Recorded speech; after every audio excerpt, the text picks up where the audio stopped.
Okay, so jetzt geht es um Robot-Human Interaction.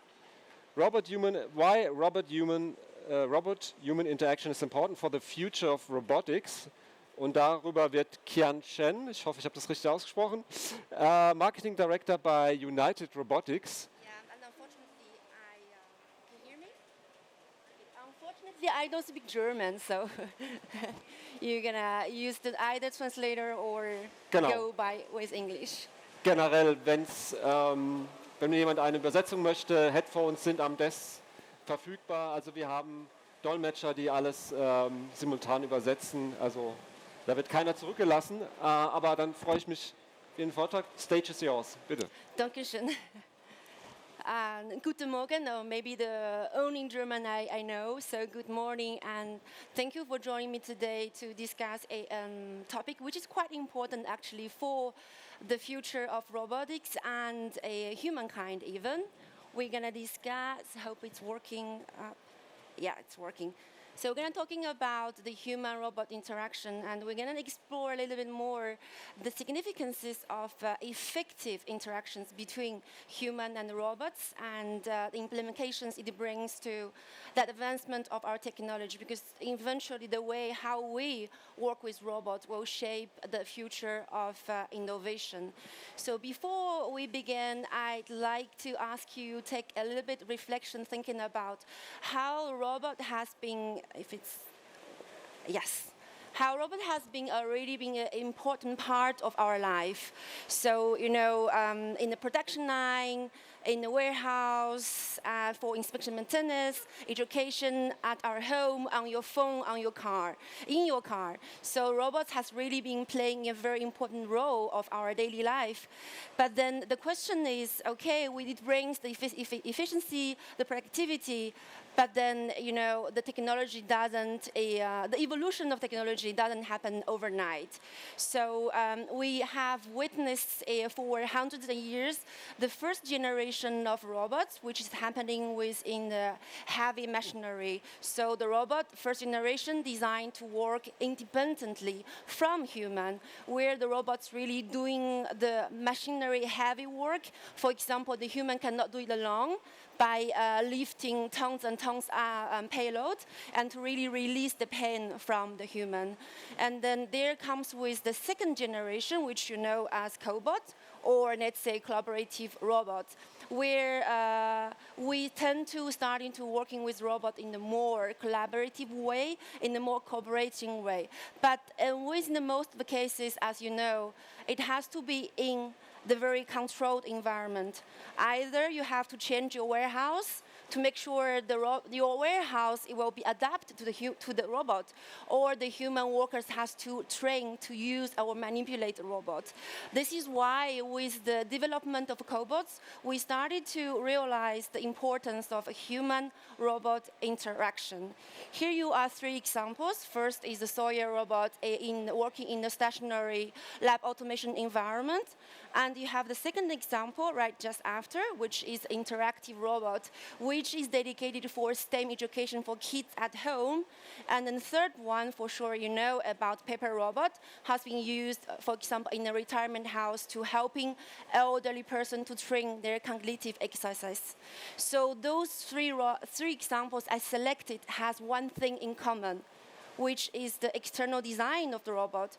The human-like, either it's in the shape, the movement of paper robot, or the screen on this LG robot or on Sawyer.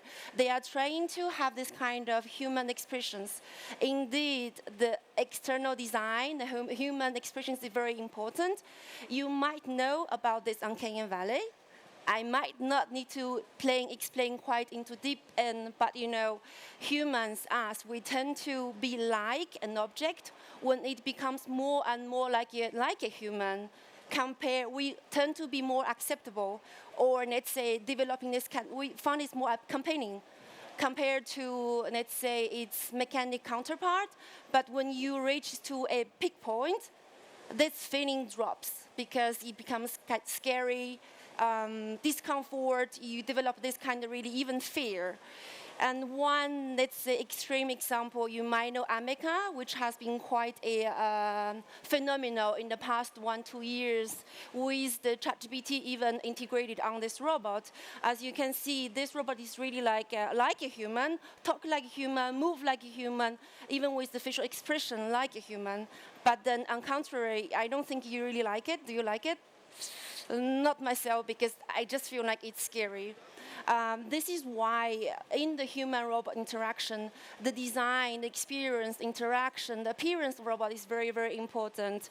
This is why United Robotics Group, we developed, when we designed actually a Now robot 18 years ago, we chose in a small size of robot, mimic like human, but not exactly like Amica, so human-alike.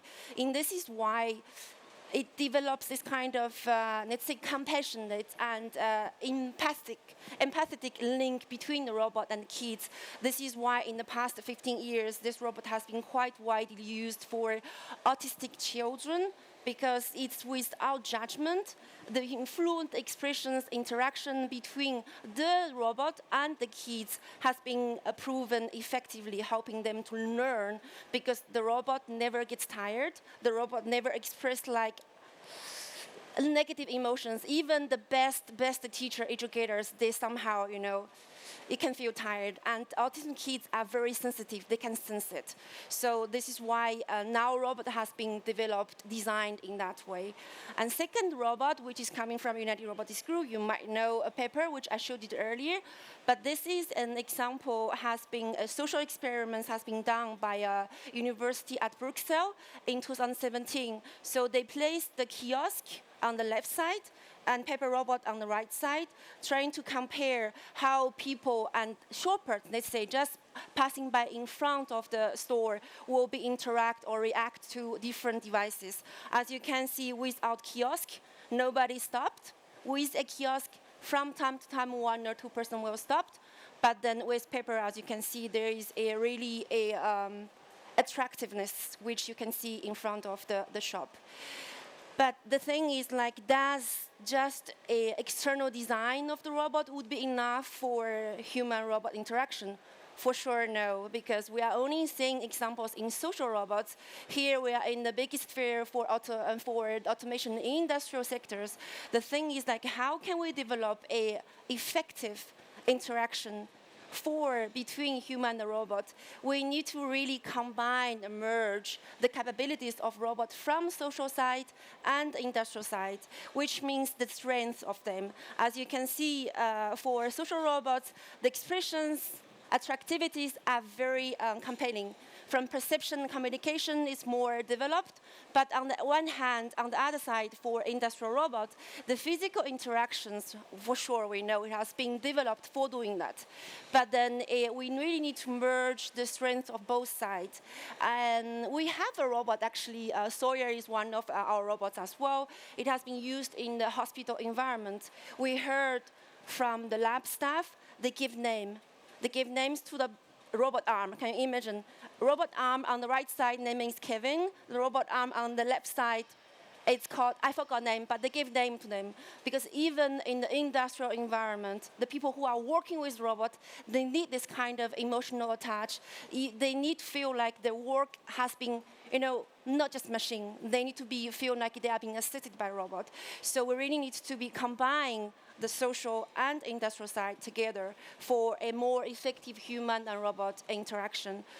And as it today, with the buzz of ChatGPT, the AI and data science and everything, we know the human-robot interaction from our, let's say, understanding as United Robotics Group is more than just combining social and industrial robot. It's about as well responsible design, because we are talking about how data to be responsible, how we can secure our data, how the robot can ensure a safer environment for the workers, and so on and so on. This is why we believe that it's a time for the third generation of the robotics. We call it cobiotics.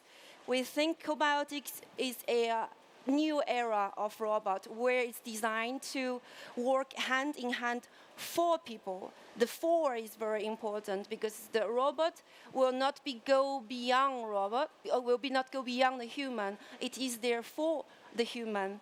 What does cobiotics mean exactly? So I hope it's working. Yes. Very quickly.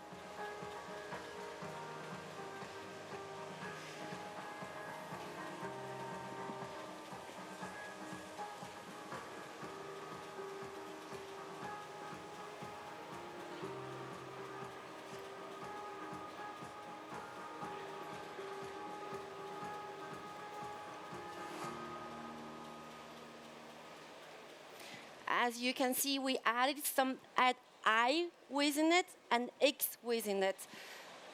The whole thing is about cobiotics, but we're really focusing on the bio part.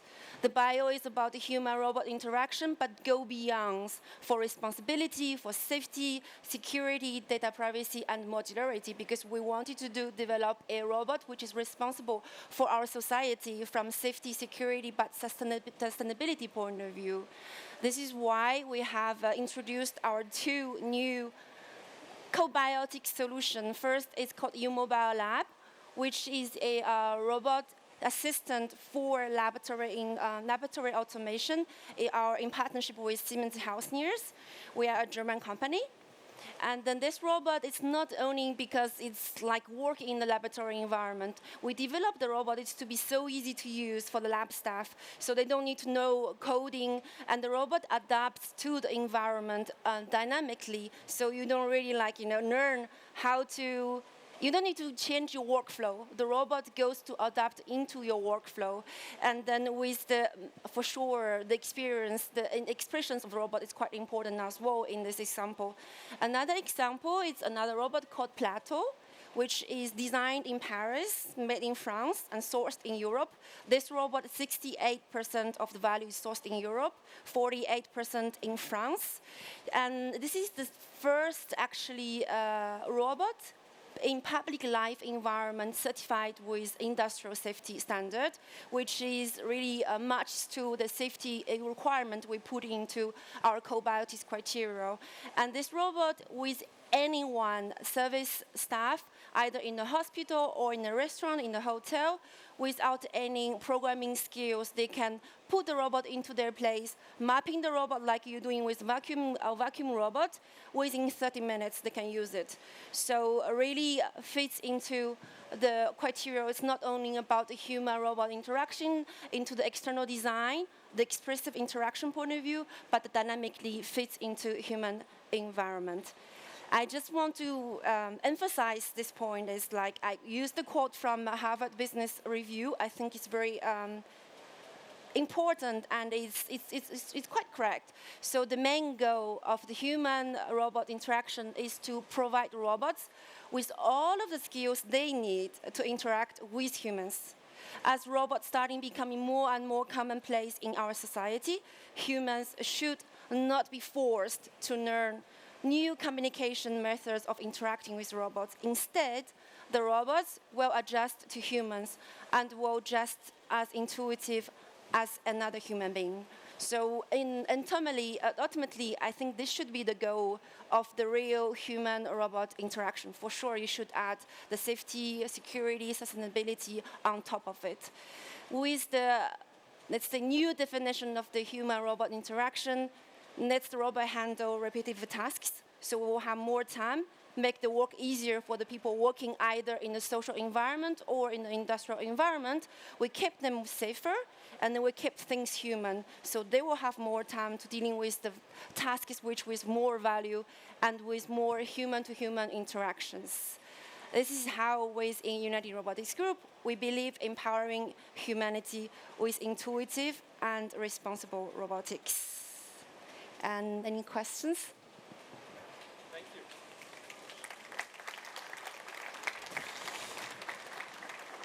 Are there any questions? Gibt es Fragen? Ja, Moment.